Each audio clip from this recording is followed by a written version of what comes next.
algún problema de conexión, sobre todo con la gente de Argentina, pero bueno, vamos a ir empezando, se irán conectando. Estamos iniciando un ciclo conjunto con el Centro de Estudios del Desarrollo de Uruguay y la Fundación Libertad de Argentina.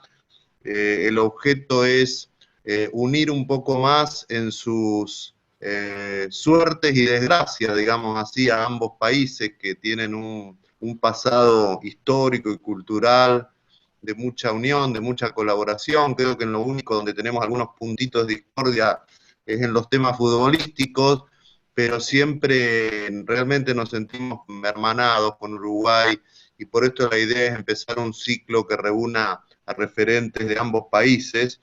Hoy tenemos el gusto de tener con nosotros a Cristiano Ratazzi y a Carlos Lecueder.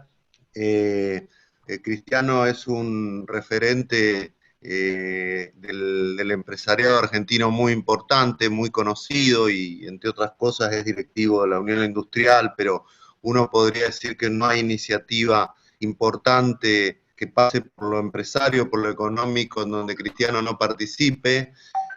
A Carlos lo conozco menos, por eso le voy a pedir a Agustín Iturralde que lo presente y luego vamos a empezar con este diálogo. Agustín, Bueno. adelante. Bueno, muchas gracias Gerardo. Para nosotros del Centro de Estudios para el Desarrollo es un gusto ser parte, junto con la Fundación Libertad, de este ciclo de estrechar lazos que obviamente ya son muy estrechos por naturaleza, por historia y por destino en conjunto. Y bueno, nosotros desde Uruguay invitamos a Carlos Lecueder. Carlos Lecueder es un muy destacado empresario que es, bueno, director del estudio Luis Lecueder, desarrollador y administrador de 8 shopping centers en Uruguay, 4 de los cuales son terminales de ómnibus y además del complejo World Trade Center. Si hay que agregar algo de Carlos, y quizás lo más importante para él sin duda es que es padre de 6 hijos y va a tener en breve 15 nietos, pero sin duda también, al igual que Cristiano en Argentina, Carlos es un referente ineludible del empresariado uruguayo, así que es sin duda un candidato óptimo para tener esta conversación que nos planteaba Gerardo. Bueno, gracias Agustín. Si les parece, entonces comenzamos escuchando a Cristiano Ratazzi y luego seguirá Carlos Lecueder. Cristiano, te escuchamos tus reflexiones sobre este momento, Argentina, Uruguay, lo que viene. Bueno, ¿qué tal? Buenas tardes a todos. A ver, siempre que la Fundación Libertad me pide de participar a algo y Gerardo y compañía, siempre trato de aportar lo máximo de mí, porque la verdad que creo profundamente en la libertad. Desde chico siempre creí fundamentalmente en la libertad. Ahora, cuando nosotros en Argentina ahora estamos tan amenazados en cierto sentido con cuarentenas tras cuarentenas, somos de hecho el país récord mundial de cuarentenas, estamos llegando a los 4 meses continuos de cuarentena, a veces soltándola y a veces no, con gran parte de Argentina que prácticamente no tiene infecciones y de hecho con todavía poco conocimiento de lo que es este COVID, porque sí se sabe que si una persona con fuerte carga viral está en un grupo de gente muy cercano, hablando muy cercano, eso es automático una infección general, o ni hablar si está tomando mate con otra gente es casi automático. Pero ¿cómo se expande por a través de lo que no están los no, ¿cómo se llama? Los que no muestran los asintomáticos, eso todo lo tienen muy poco claro. Es muy poco claro qué pueden aportar los asintomáticos o no. Y es muy claro que el virus gira desde hace mucho tiempo. Mucho más de lo que uno piensa o de dónde viene y de dónde sale, que no es ese lugar en China, pero seguramente ya en Europa en noviembre, octubre, noviembre, diciembre ya había algunas, pero muchos son asintomáticos. Entonces nadie sabe si los asintomáticos transmiten o qué pasa con todo eso o qué es ese virus. Todavía hoy a 4 meses de la gran explosión del coronavirus, mucha gente sabe muy poco. Por ejemplo, se sabe que estar al aire libre en general no transmite coronavirus. Entonces hay que ir liberando hasta los restaurantes al aire libre, todo lo que es aire libre transmite poquísimo. Los runners, tenis, el golf, toda esa cosa que hace bien. Sí, en zonas cerradas hay que hacer mucha más atención, mucha más separación. Lo importante es la separación de la gente y tratar de entender exactamente, porque si uno piensa que esta mañana encontraron un barco en Ushuaia que habían salido hace 35 días, todos hisopados, todos controlados, nadie con el coronavirus, y vuelven a los 35 días y tienen 37 casos de coronavirus, casi todos asintomáticos, pero algunos con algunos síntomas. Uno dice, ¿cómo lo agarraron en el mar si nunca pasaron a través de algo? Y además está bastante demostrado que los objetos no se transfieren, es decir, tocas algo, toda esa historia, no es la manera de transmitirlo. La verdad es que sabemos muy poco. Hay otra cosa bastante rara de este virus, que Chile y Uruguay tuvieron casi lo mismo tipo de protocolos. Y en Uruguay se consideraron unos grandes éxitos con poquísimo fallecimiento y transmisión muy lógica, porque después sigue transmitiéndose. Es inútil decir, ahora apareció uno, hagamos una gran cuarentena. No, aparece y gira este virus. No se sabe exactamente bien. Y en Chile tuvieron mucho más drama de hospitales, de muertos, de todo, que lo que tuvo Uruguay. Estas comparaciones demuestran, alguien decía, bueno, pero Suecia lo hizo mal y Dinamarca bien, y después salió un ministro danés diciendo, la hizo mucho mejor Suecia, que perdió mucho más fuerza en la economía que nosotros, que cerramos muchas cosas y nuestra economía sufrió mucho más.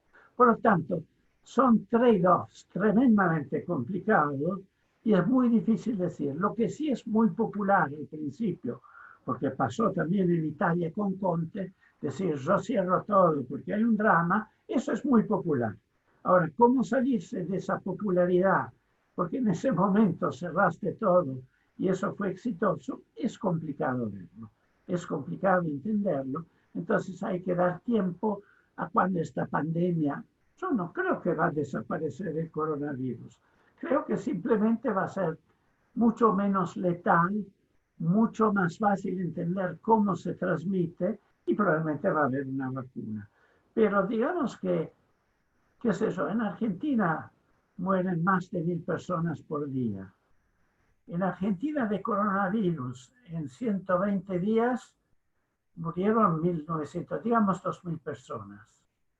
En relación a 1.000 por día, que en 120 días han muerto más 2.000 personas de coronavirus, puede ser un gran éxito del gobierno, de cómo lo ha manejado, pero no me parece una enfermedad tan letal.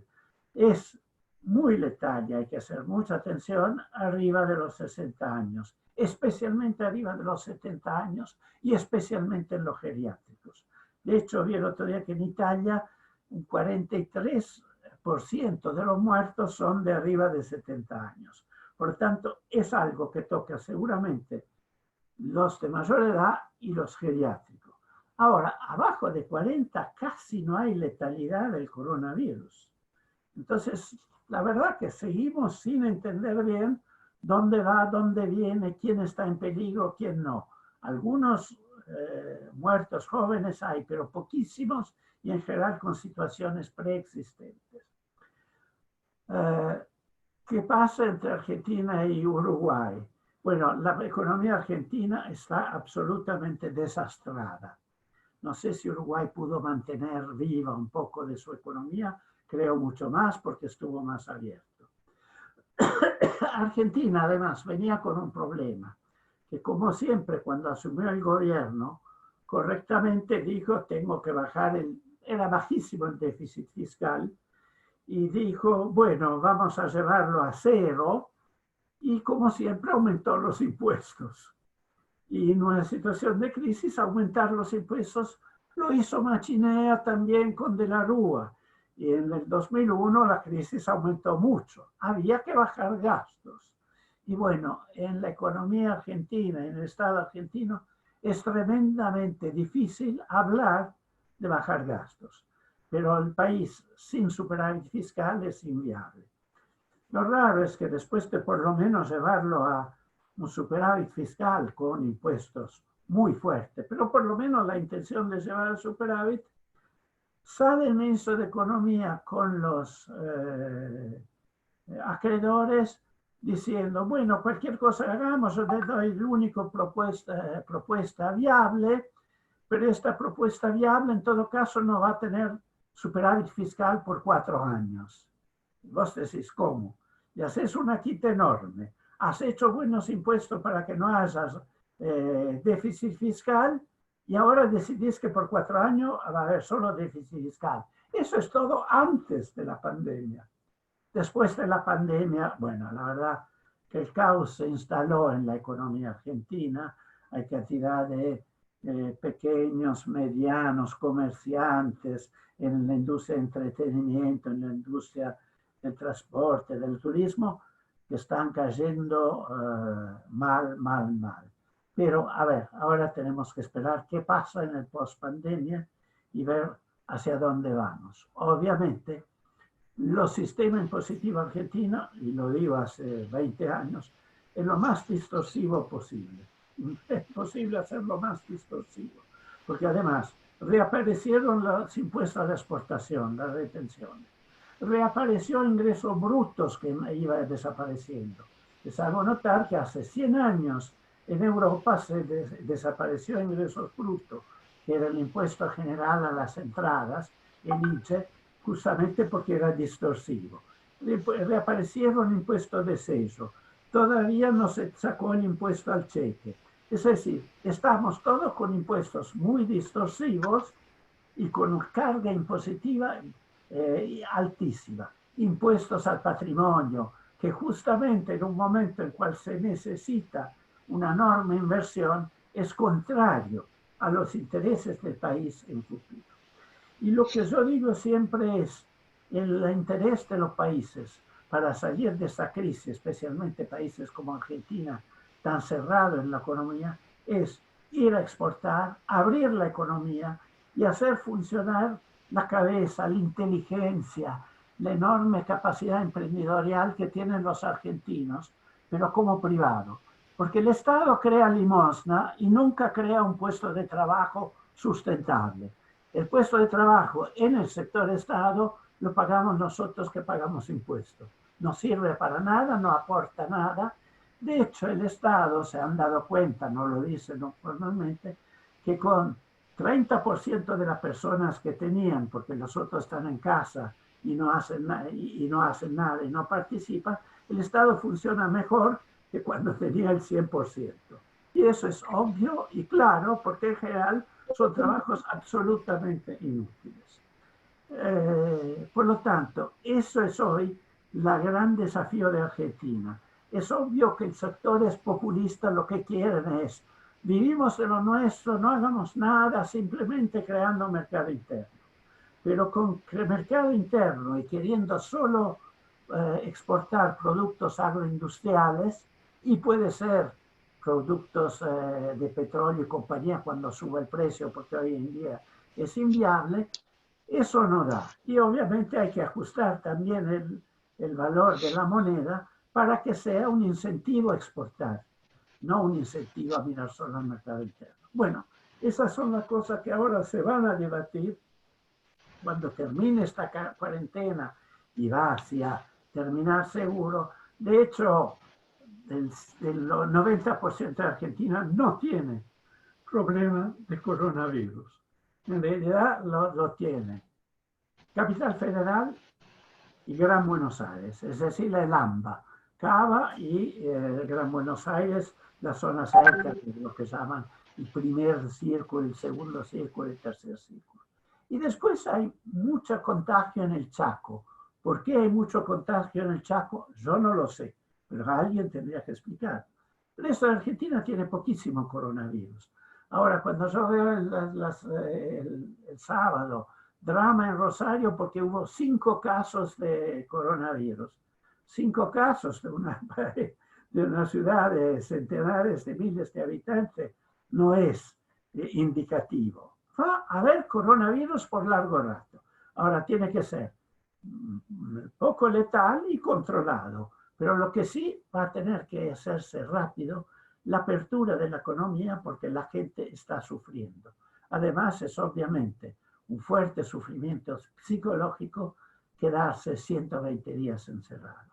No hay duda que Uruguay lo está haciendo mejor y también los mensajes que manda el mundo, los mensajes de tranquilidad, de no hacer excesos fiscales, de ir hacia una apertura en el mundo más importante, me parece que son mensajes que nosotros como argentinos tenemos que mirar.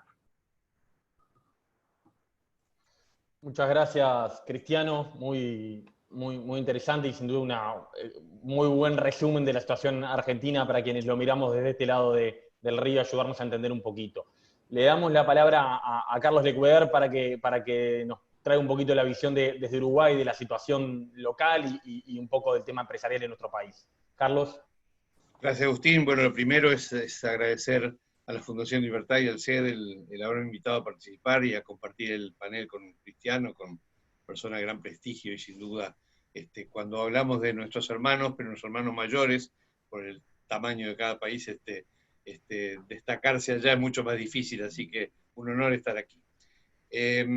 Nosotros en el estudio lo que hacemos básicamente es desarrollar negocios inmobiliarios barra comerciales, viviendas, etc. Hemos desarrollado 8 shopping centers en Uruguay, hemos asesorado unos cuantos proyectos en Argentina y Paraguay básicamente, y de esos 8, 4 son terminales de ómnibus. Hicimos el World Trade Center aquí en Montevideo, estamos terminando la 6ª torre de oficinas en el complejo de oficinas que es el más grande del Uruguay, y básicamente en esa actividad nos encontramos de golpe y porrazo con la crisis del coronavirus allá por marzo, y donde más lo sufrimos obviamente fue en el caso de los shopping centers. Imaginemos una industria que llevaba 35 años de vida en Uruguay, 35 años de éxito permanente, o sea, realmente los shoppings en Uruguay han caminado siempre muy bien, han atraído siempre grandes contingentes de público, y el día 17 de marzo, en la noche, el Poder Ejecutivo nos exhortó a cerrar las puertas. Y el exhorto ese, lo peor de todo, lo más malo que tenía es que uno cerraba, pero miraba hacia adelante y no sabía cuál es el futuro. Uno va a hacer un proyecto de inversión y siempre dice, bueno, más o menos cuánto tiempo voy a llevar en hacer la inversión, en ponerlo en marcha, en empezar a generar fondos, en empezar a ser rentable. Acá no podíamos proyectar nada. Un absoluto desconocimiento de qué es lo que iba a pasar y cómo iba a repercutir. Tal como Cristiano dijo, un virus nuevo, nadie sabía nada del tema. Entonces, voy a contar primero un poquito la experiencia nuestra para ver cómo la proyecto a lo que pasó en el Uruguay. Lo primero fue, yo lo asemejo a un boxeador. Entramos en el primer round, estamos boxeando, todavía preparando lo que va a ser la pelea, y de golpe un tremendo puñetazo del otro boxeador nos pegó y nos tiró al piso. Entonces caemos al piso en forma totalmente inesperada, tenemos un lío en la cabeza tremendo, nos quedamos mareados, y tenemos 10 segundos para recuperar el sentido de la verticalidad, levantarnos y elaborar una estrategia para que el próximo piñazo venga y estar defendidos. En esos 10 segundos había que prepararse. Yo hago un poquito el proceso parecido. Nosotros nos cerraron y de golpe había que, lo primero que nada, y gastar poco dinero, a una empresa que tiene cientos de personas trabajando, que le dicen, señor, usted cierra y genera ingreso cero, lo primero es sobrevivir. Y sobrevivir en forma responsable, eso significa manteniendo la cadena de pagos, siendo responsable ante los proveedores, siendo responsable ante aquellos que dependen de nosotros. Lo primero fue entonces sentarnos, bueno, acá no sabemos por cuánto tiempo vamos a estar así, hagamos un esquema llamamos economía de guerra para bajar todos los gastos, mantener lo imprescindible, teníamos que tener abiertos supermercados y farmacias, el resto cerrado. Pero pasados esos primeros días, hubo que hacer un proceso que fue el decir, bueno, ahora tengo que empezar a trabajar hacia el futuro. No sé cuál es el futuro, no sé cuándo va a venir, pero tenemos que armar nuestros planes de trabajo para prepararnos. El primer plan fue un plan financiero. Lo primero era cómo sobrevivir un periodo, digamos, enfrentando un cierre de actividades. Armar un esquema financiero, ir a hablar con los bancos, preparar una situación de créditos contingentes por si la cosa duraba más de lo previsto. Lo segundo fue un plan comercial. El comerciante que nos arrienda locales hay que cuidarlo, porque si no hay comerciante que nos arrienda locales, no hay shopping centers. Entonces lo primero era garantizar, no se va a cobrar un peso de alquileres hasta que no reabramos. Y cuando reabramos va a haber medidas promocionales. Vamos a ajustar los costos para que ustedes puedan sobrevivir. Y ese fue un poquito darle tranquilidad al cliente, al primer cliente que tenemos. El tercer plan fue un plan de marketing. Teníamos que mantener la comunicación sin dinero. Es decir, no teníamos un peso, pero no podíamos como marca desaparecer, ¿no? El peor castigo contra una marca es el olvido de sus clientes. Y entonces ante eso había que elaborar un esquema, obviamente a través de redes sociales, que es lo que puede tener menor costo, actividades, de forma de estar en la cabeza de la persona que se fue a su casa y no tenía nada que hacer. Y el último plan, que era el más importante de todos en este momento, el plan de reapertura. El plan de reapertura, que era llegar a un protocolo de reapertura para poder abrir. Y eso lo pusimos en marcha sin tener la más mínima idea de cuándo sería esa reapertura. El protocolo que se elaboró y que acá en el Uruguay los protocolos tienen que tener aprobación de 3 pasos. El Ministerio de Salud Pública, el Ministerio de Trabajo y finalmente la Oficina de Planeamiento y Presupuesto, que tiene un grupo asesor al cual me voy a referir después, que son los 3 pasos que tenemos que cumplir. Con ese protocolo de reapertura, encarar una reapertura para el día que viniera. Prepararnos, sabíamos que a la gente que viniera le teníamos que dar sobre todo seguridad. Un shopping center es un lugar básicamente cerrado, no hablamos de shoppings abiertos, en Uruguay son todos cerrados los que hay, por lo tanto había que dar la tranquilidad de venir a un lugar seguro, a un lugar higiénico. Parar la entrada, tomar la temperatura, higienizar las manos con alcohol en gel, obligar el uso del tapaboca, adentro del shopping permanente el uso del tapaboca, el distanciamiento social, la higiene permanente. Todo un protocolo complicado y largo que llevó bastante tiempo lograr. Y todo eso era sin horizonte. Entonces decidimos elaborar 3 escenarios. El hiper optimista, que era abrir en junio. Dijimos, junio es el mes. Si llegamos a fin de mayo, junio es el momento hiper optimista. El razonable era esperar a la primavera, y que en la primavera, pasado el frío del invierno, pasadas las gripes, pasadas las crisis de salud que hay en ese momento, viniera un periodo mejor para abrir. Y el más pesimista es ya llegar a fin de año. Obviamente una empresa que estuviera 9 meses cerrada iba a tener una serie de dificultades para sobrevivir, y sobre todo muchos de los comerciantes que estaban con nosotros. Y todo esto se precipitó y nosotros reabrimos el 9 de junio, ¿no? Ahora, ¿por qué reabrimos el 9 de junio, digamos, cuando era la hipótesis hiper optimista? Yo creo que la causa fue que en Uruguay se logró hacer un trabajo muy bueno, dirigido por el gobierno, pero que básicamente estuvo en la mano de la gente, ¿no? Que fue la forma en que se encaró la lucha contra el coronavirus. Cuando en un mundo se hacían las cuarentenas obligatorias y los gobiernos obligaban a encerrarse, cuando en un mundo, al ser cuarentena obligatoria, se está también parando la economía, el gobierno uruguayo dijo, nosotros tenemos que hacer algo que vaya con el sentido de los uruguayos, que a su vez trate de frenar la economía lo menos posible. Porque hoy la gente se muere por el coronavirus, pero el año que viene se va a morir de hambre si la economía está destruida. Entonces había que hacer un camino que tuviera en cuenta las 2 cosas. Y ante eso, el gobierno uruguayo, el presidente de la República, nos lo comunicó él personalmente, asumió la jefatura incluso de la comunicación, y nos dijo algo que seguramente a la Fundación Libertad le tiene que caer bien. Dijo, el Uruguay va a luchar contra el coronavirus bajo el paraguas de un lema que va a ser la libertad responsable. Nosotros vamos a dar libertad, pero sobre el eje de responsabilidad. Vamos a decirle a la gente lo que hay que hacer. Vamos a decirle, cuídese si sale, use tapabocas. Vamos a decirle especialmente que haga distanciamiento social. Vamos a pedirle que si puede se quede en casa, si puede hacer teletrabajo que lo haga. Pero si es una industria que tiene que seguir funcionando, señor, vamos a cuidarlo para que vaya a trabajar y así, digamos, logramos mantener. Obviamente el Uruguay tiene una base agropecuaria importante y esa base agropecuaria sigue funcionando. Los servicios, que Uruguay también tiene un sector importante, a través del teletrabajo siguen funcionando. Y obviamente sí, pararon un montón de cosas, como dije recién, el caso del comercio, porque sin duda paró. Pero el paraguas fue la libertad responsable. ¿En qué se basaba la libertad responsable? En 2 conceptos. Confianza en el ser humano, confianza en ese señor uruguayo que tenía que meterse en la cabeza que lo importante era cuidarse a sí mismo, porque a través de cuidarse a sí mismo y a su familia cuidaba a la sociedad, y en segundo, el respeto del deseo de ese señor de si que un día quiere salir a caminar, puede hacerlo, nadie lo va a detener por salir a caminar, pero sí se le va a exhortar que no lo haga. Entonces, con ese paraguas de libertad responsable, basado en confianza y respeto, digamos, el Uruguay encaró el cómo que salía adelante. E inmediatamente se constituyó una comisión de científicos, que le llamamos el Grupo Asesor Científico Honorario, el GACH, por decirlo de alguna manera, somos igual que los argentinos para el nombre de las cosas, y este grupo asesor puso al frente a 3 científicos uruguayos con un criterio absolutamente apolítico. Acá no se buscó nada que tuviera que ver con el partido de gobierno, se buscó 3 científicos con posiciones políticas diferentes, 3 científicos, uno vinculado a la medicina, uno vinculado a la matemática, y uno vinculado directamente a las ciencias en general, y con eso básicamente 3 caminos. Luego se formaron grupos de trabajo abajo de cada uno. Entonces empezaron a elaborar primero un análisis médico en conjunto con el Ministerio de Salud Pública, sabiendo que Salud Pública mandaba en el tema médico, pero este grupo asesor podía opinar.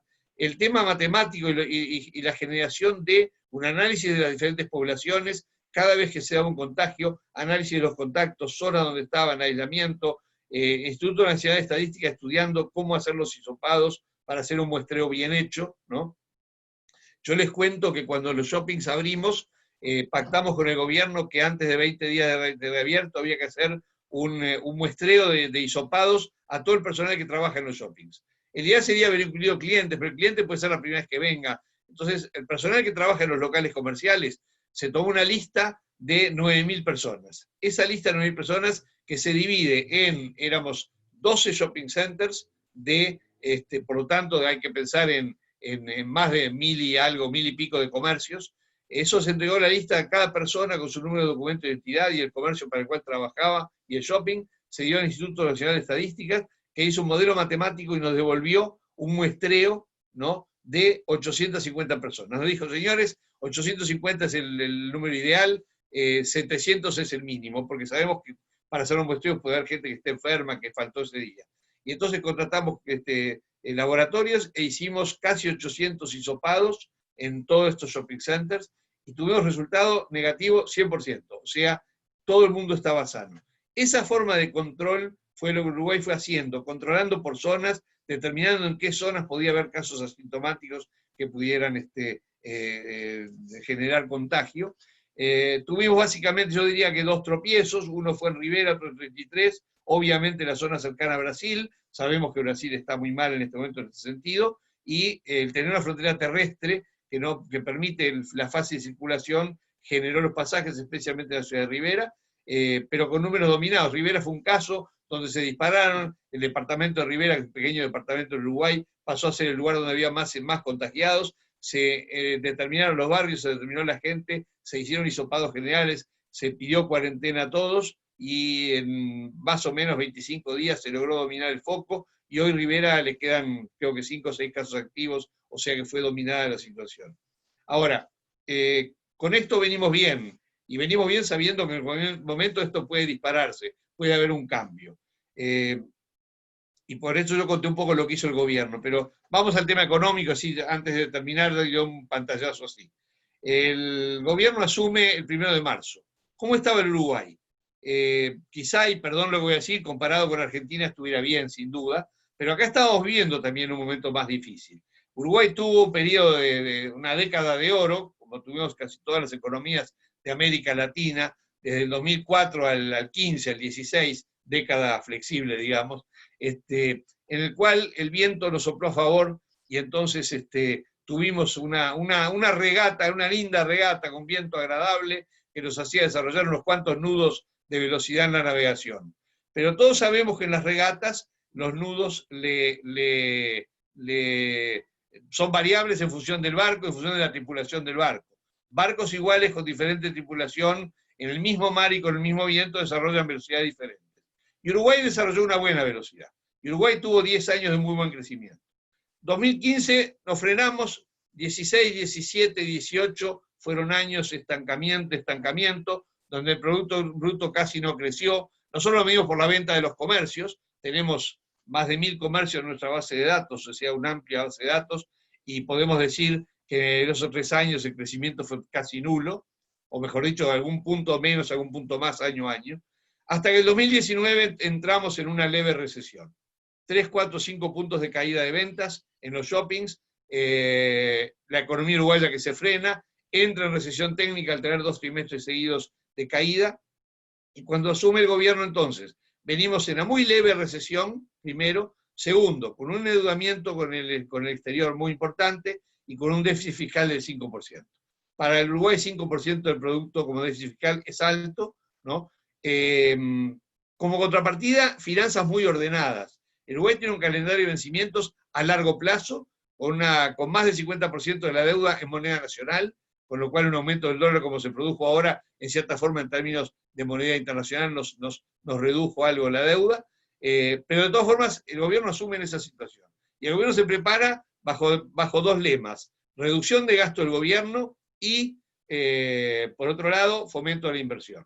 Y acá hay algo que el presidente dijo, y que lo dijo en serio y que lo sigue manteniendo, que fue, el presidente dijo, el Uruguay tiene déficit fiscal. ¿Saben, señores, lo que voy a hacer? No voy a poner más impuestos. Y lo dijo clarísimo. El Uruguay tiene que crecer con inversión. Si ponemos impuestos, desalentamos a aquel que nos va a sacar adelante en este momento. Eso lo dijo en la campaña electoral del año pasado y lo repitió mucho más ahora, donde es más cierto, ¿no? El Uruguay tiene que salir adelante en función de inversión privada. El gobierno no tiene dinero para invertir, no va a generar dinero. Y el dinero que invierta el gobierno lo va a sacar de otros fines sociales que quizá deba cumplir. Que el gobierno se ocupe de los fines sociales que son muy importantes y que la inversión venga del sector privado. Y hoy sigue manteniendo no más impuestos. El Uruguay creó un fondo que se llama Fondo Coronavirus, al cual financió básicamente con el nuevo endeudamiento de larguísimo plazo, para con eso pagar toda la lucha contra la situación que estamos viviendo. Fortaleció el seguro de paro para dar, digamos, respaldo a toda la gente que queda sin trabajo. Seguro de paro en Uruguay paga hasta el 50% de los salarios, paga el 50% de los salarios, pero con un tope del orden de los $1.000. O sea que aquel que gana hasta $2.000 va a cobrar el 50% de lo que gana del Estado durante un periodo de 4 meses y que puede ser hasta renovable. Flexibilizó el seguro de paro para atender a la gente que pudiera trabajar medio horario o 15 días en el mes y 15 días no. Fortaleció un sistema de garantías para que todo el empresario, la micro, pequeña y mediana empresa pudiera financiarse con bancos con una garantía otorgada por el Estado y de esa forma garantizar la liquidez del sistema. Y con eso preparó a luchar contra eso. Pero ahora, a luchar contra la coyuntura. Pero ahora lo que hay que hacer es mirar para adelante. Mirando para adelante, el gobierno tiene que presentar antes del 30 de septiembre la ley de presupuesto para los próximos 5 años.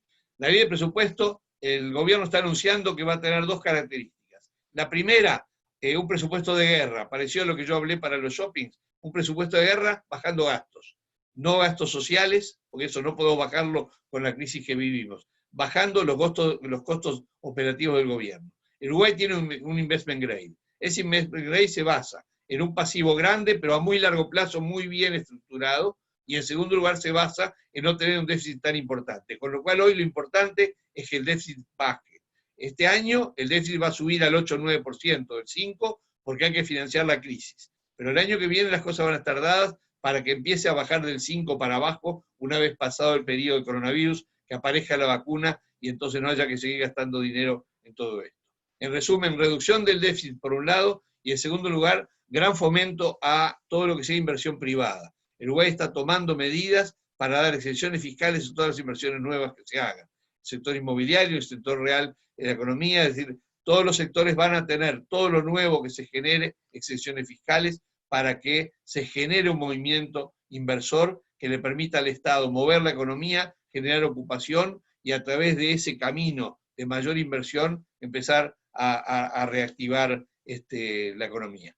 Digamos, como anécdota, también se ha tomado medida de favorecer la radicación en Uruguay de extranjeros a través de una vacación de pago de impuestos, una tax holiday, que antes era de 5 años, ahora es de 10, para el que venga a Uruguay no se paga impuestos por 10 años por los bienes que tengan en el exterior fuera de Uruguay. Como forma de atraer público, por supuesto que nos encantaría que muchos argentinos vinieran, pero especialmente que venga gente del mundo a vivir en Uruguay, a invertir en Uruguay y tomar Uruguay como punto de salida. Y el tercer punto de la salida, digamos, no es solo cortar gastos y fomentar inversiones, sino seguir abriendo la economía. La economía uruguaya ya está bastante abierta, pero tiene que estar mucho más abierta. El Mercosur ha operado como un freno para la apertura para nuestros países. El Mercosur no ha cumplido con la obligación que tenía de integrarnos al mundo, y hoy es una de las cosas que tenemos que hacer, abrirnos más al mundo para que el comercio del mundo, que va a ser la forma de crecer para todos nosotros, nos beneficie abiertamente. Eso es lo que está pasando. Estamos... hay una frase que se usaba en Argentina que no me gusta rememorarla porque los resultados en Argentina no fueron buenos. En Argentina, allá por los 90, alguien decía, estamos mal, pero vamos bien. Bueno, algo parecido acá. Hoy estamos golpeados por la crisis, pero vemos un futuro con optimismo porque vemos que está trabajándose en forma seria. Por favor, que venga rápido la vacuna y nos permita salir de todo esto rápido para poder empezar a trabajar en serio. Muchas gracias.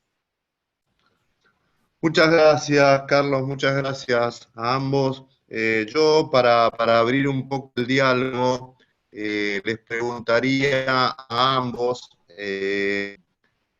sobre este tema. Yo creo que hay mucho interés recíproco en la economía de los países. Por un lado, del lado uruguayo, me parece que preocupa mucho lo que pasa en la Argentina. La economía argentina tiene un pronóstico reservado, un pronóstico malo, si se quiere. Distintas fuentes de información dicen que la economía argentina va a caer un 12, un 13, hasta el 15%, y que el segundo semestre va a ser muy malo. Siempre que Argentina se resfría, estornuda Uruguay también, ¿no? Eso por un lado, el impacto que por un lado, del lado uruguayo, me va a tener la mala performance argentina del segundo semestre, con un gobierno con claros matices populistas, sobre Uruguay. Y por otro lado, muchos argentinos, desde personas comerciantes, cuentapropistas que se quieren ir a Uruguay, hasta empresas que están pensando en como mínimo poner una pata, ¿no? Me gustaría la opinión de ambos, cómo ven estas dos cosas, ¿no? Cómo puede performance argentina y su impacto en Uruguay, impacto malo. Por otro lado, también si esa mala performance argentina en un punto puede significar que muchos argentinos empresarios o cuentapropistas decidan emigrar a Uruguay. Empezamos con Ratazzi, si les parece. Pero, a ver, chicos, yo el presidente tenía una amistad, ahora lo veo bastante poco, y creo que puede rectificar el camino, y creo que si vos dejás libre a Argentina a mostrar toda su fuerza, su emprendeduría, la gente a hacer cosas, a salir a exportar a todos niveles, también a niveles provinciales, todo el país federal que salga a exportar muchísimo, no solo en agroindustrial, en todos los productos. Yo veo textiles que se exportan cuando está bien y competitiva Argentina. Hay que recrear la idea de la competitividad sistémica de Argentina. Eso es absolutamente fundamental y creo que el presidente todavía puede hacerlo. Todavía tiene atrás un tercio del país que la verdad que están más acostumbrados a no pensar en términos de trabajo, más bien pensar en términos de otra cosa, o limosna, o ver cómo apropiarse de bienes, o varias cosas un poquito raras. Pero hay otros 2/3 de Argentina que quieren absolutamente avanzar. Yo creo que evidentemente, como dicen todos, hay que crear un sistema de salvavidas para toda la gente que no trabaja, que muchos que ni quieren trabajar, o no tienen la capacidad y lo que sea, pero Argentina tiene la posibilidad de hacer ese salvavidas. Pero ese salvavidas tiene que tener por el otro lado que quien quiere trabajar, quien quiere producir, quien quiere ser competitivo, quien quiere salir a exportar, a vender productos de alta calidad en el mundo, pueda hacerlo. Y eso además es la única manera para bajar la pobreza. La pobreza, que está arriba del 50%, se baja solamente con con trabajo de calidad, con puestos de trabajo de calidad que lo crea solo la industria privada, no lo crea el Estado, que crea limosna, pero no trabajos de calidad.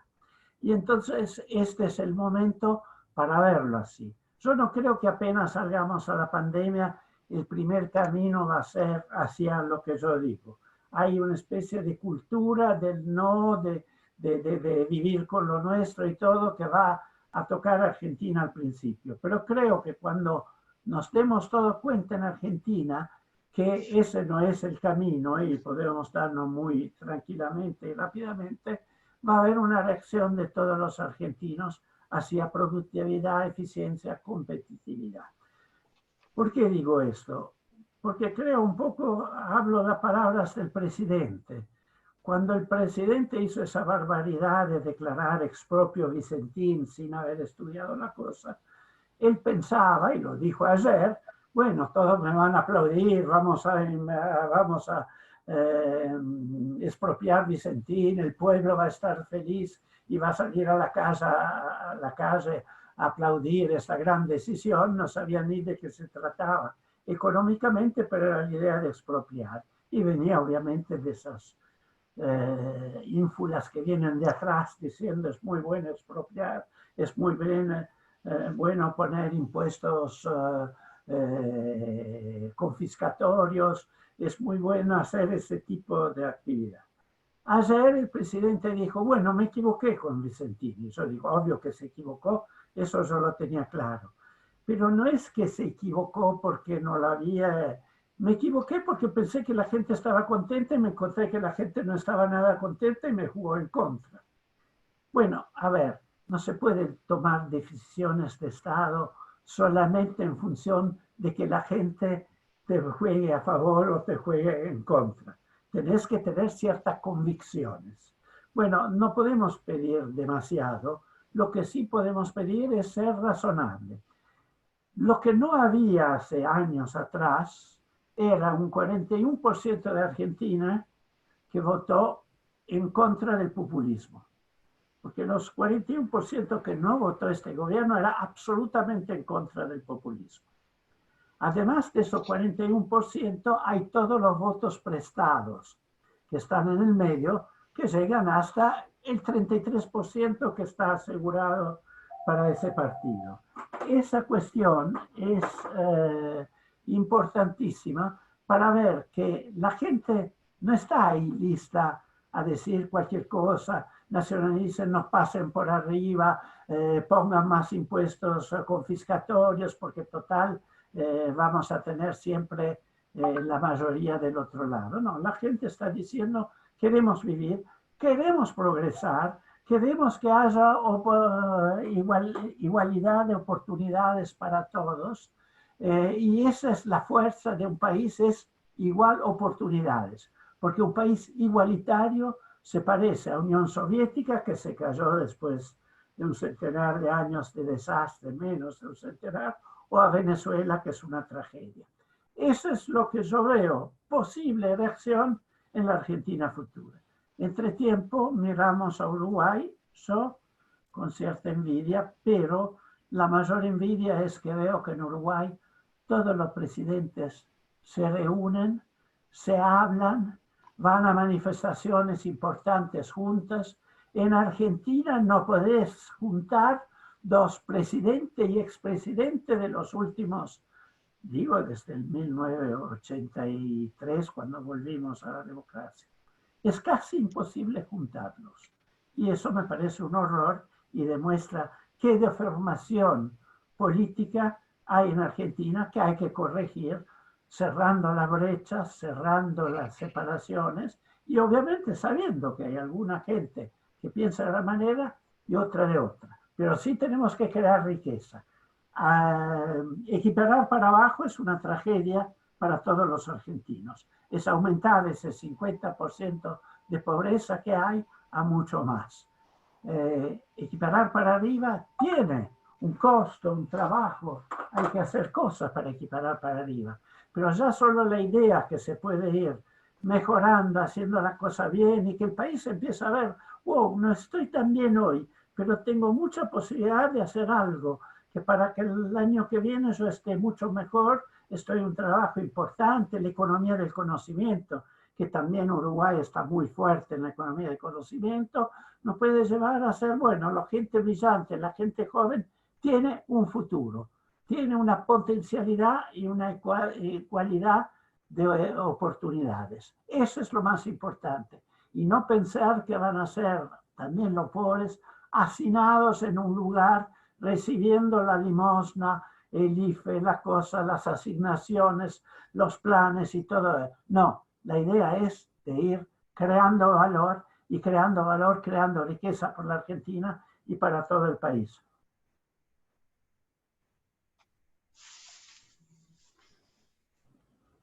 Ahora escuchamos la opinión de Carlos.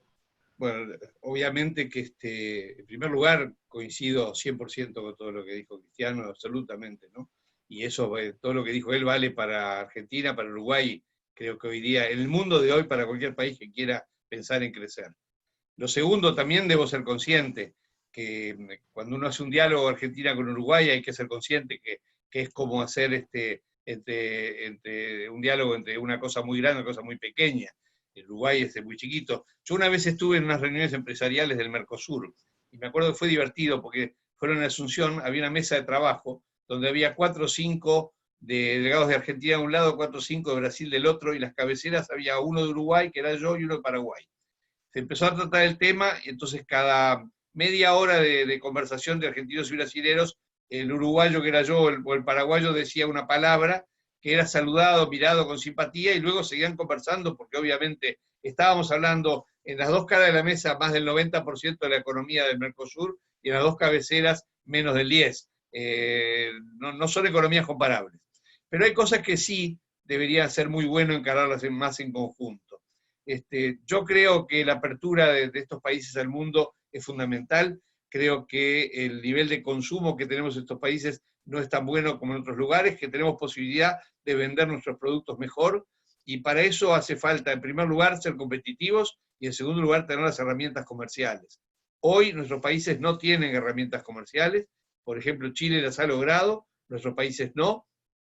El año pasado uno de los candidatos a la presidencia de Uruguay hablaba mucho de Chile, y justo que hablaba mucho de Chile ponía como ejemplo, vinieron todos los problemas sociales en Chile, quizá porque Chile atacó mucho una parte y no todas, pero la realidad es que la Argentina y Uruguay tienen tratados de libre comercio o tratados de beneficio en materia de comercio muy, muy limitados.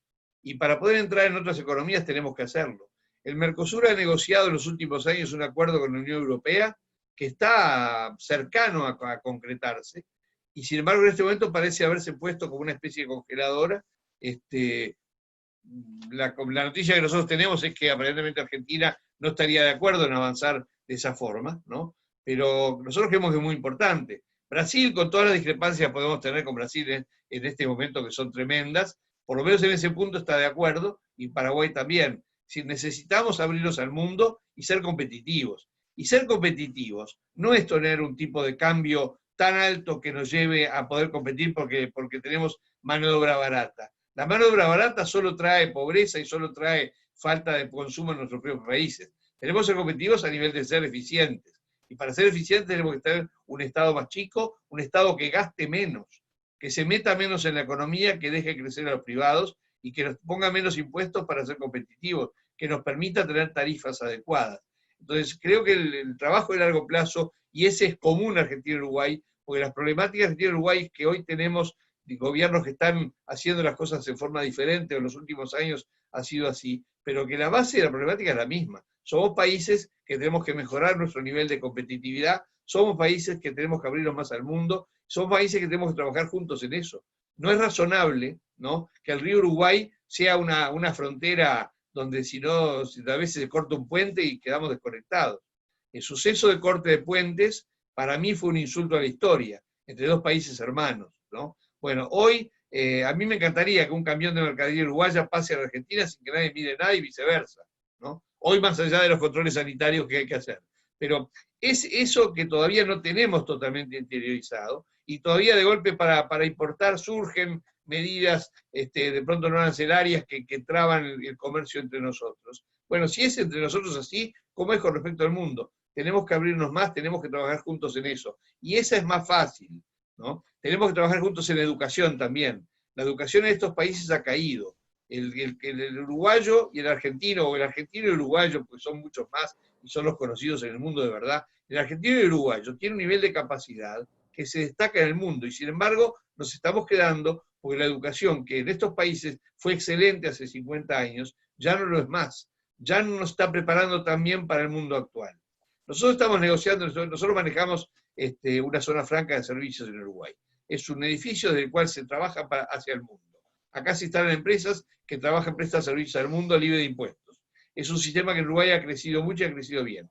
Estamos negociando con una importante empresa argentina que se está instalando aquí para prestar servicios hacia el mundo. Y va a vender inteligencia, va a vender conocimiento. Y esas cosas son las que nos tienen que destacar y llevar adelante. Y para eso tenemos que mejorar la educación. Yo creo que hay dos campos muy importantes que habría que trabajar más en conjunto, que es el tema de la apertura y el tema de la educación. Y eso nos podría llevar a ser mejores países. Más allá de que un país ponga impuestos o no ponga impuestos, eso va más en la problemática de cada país. Argentina de pronto tiene un déficit más grande que Uruguay y necesita poner los impuestos. Yo no me voy a meter a decir que los ponga o que no los ponga, pero sería muy bueno trabajar más en el tema de apertura al mundo y educación, que lamentablemente pasa que un gobierno que piensa una cosa cambia por otro que piensa otra, y entonces las cosas cambian. En Uruguay hemos tenido, y eso debo decirlo, a pesar de que ha habido diferentes gobiernos, una línea muy coherente. Desde la dictadura en adelante ha habido una seriedad en la conducción que fue importante. Cristiano recién lo decía, yo recuerdo como un ejemplo, ¿no?, cuando el gobierno del doctor Jorge Valle hizo la licitación para el aeropuerto Carrasco. El aeropuerto Carrasco creo que quedó muy lindo y quedó muy bien, y la empresa que lo hizo, el señor Enriquean de Argentina, ha funcionado muy bien aquí.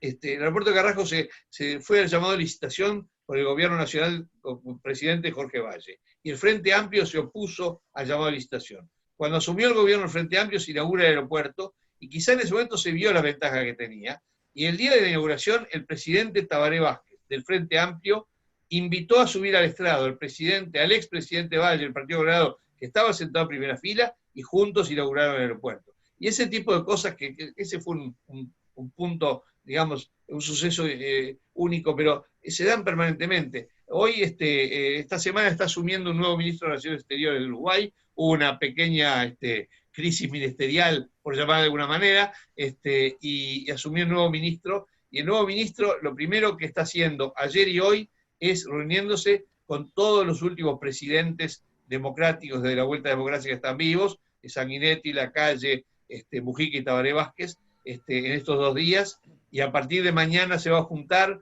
con los ministros de Relaciones Exteriores que tuvo el Frente Amplio, el Partido Colorado antes de irse, y el último ministro de Relaciones Exteriores, para tener un panorama claro y para empezar a trabajar, porque sabemos que las relaciones exteriores no es un tema de partido de gobierno, es un tema de país, es un tema de estrategia país, y entonces lo importante es conversar con todos.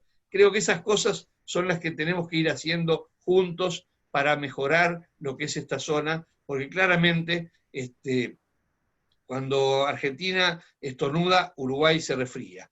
Eso era más antes que ahora. En la época que el comercio exterior uruguayo era en un 70% Argentina y Brasil, y hoy ha caído violentamente. Hoy el principal cliente uruguayo está en la China, es decir, está muy diversificado, ¿no? Brasil está segundo, tercero, cuarto, Argentina ha caído mucho, entonces nos hace menos dependientes. Pero eso es una mentira parcial, porque nosotros dependemos en materia de servicios, en materia de turismo de Argentina. Para Uruguay, el éxito de Uruguay no se desarrolla sin una Argentina fuerte. El éxito de Uruguay no se desarrolla sin una Argentina socia nuestra. Porque nosotros podemos ser muy poquitos frente a Argentina, pero Argentina es mucho y muy grande frente a nosotros. Nosotros necesitamos una Argentina fuerte, y sería espectacular trabajar más juntos, y no en función de que, yo pienso que poner más impuestos menos, entonces no me junto. Sería importante trabajar más juntos, como fue en otras épocas. Digamos, sería bárbaro ver políticas comunes y el enseñarle al mundo de que acá que somos tan iguales, porque en el fondo somos 2 países casi que por accidente, ¿no? Uruguay y Argentina debe haber pocos casos en el mundo de países más exactos, ¿no? Y donde hay un solo tema irreconciliable, por supuesto, que es el fútbol, ¿no? En eso sí no vamos a avanzar, pero en todo el resto tenemos mucho para trabajar, mucho más de lo que se ha trabajado hasta ahora.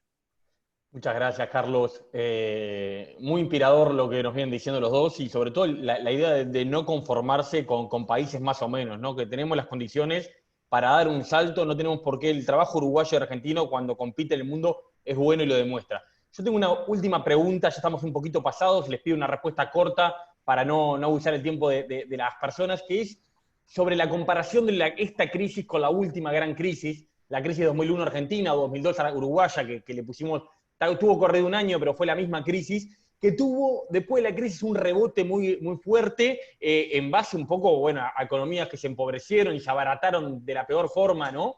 Pero que tuvo también un vínculo entre Argentina y Uruguay muy potente, sobre todo en el sector agroexportador, mucho productor argentino que vino para Uruguay.